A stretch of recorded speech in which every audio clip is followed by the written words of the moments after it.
I thought I would speak for a little bit about some of the kono in my home. I have kono everywhere. They're holding on to all sorts of things. Wherever a container is needed, it's most often a kono that is used. But I have a few here that I'd like to share with you. This little one holds coins for a parking meter, and I leave it by the front door so I can remember to take some money when I go out anywhere. I made a little kono quite tall, and while it was still moist, I folded the top down twice. It just adds a little something to it, something to the kono. So you might like to try that one day. I also have one on my dining room table that holds napkins, serviettes. It's a really handy one and it's used every day. My favourite kono is this one here, and I wove it using dyed harakeke, and it holds my earrings around the outer edge, and it's so easy for me to see them all. And on the inside, I'm going to tip this over carefully. It holds necklaces and brooches and bits and pieces. So that's my favourite one. You may have seen on my Facebook page, Māori Weaving with Veranoa Hetet. I think I have it pinned to my page, this series of kono here.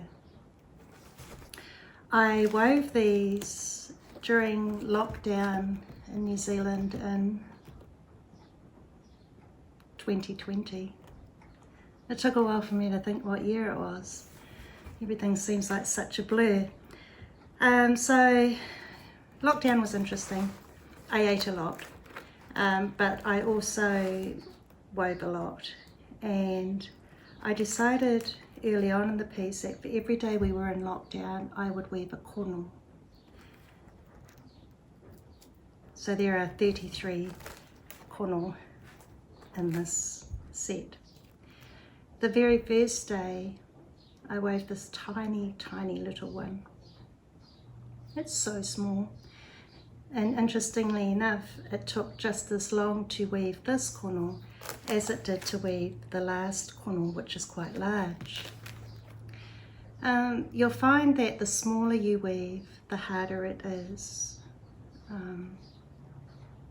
But it's worth persevering with that if you'd like to give it a go.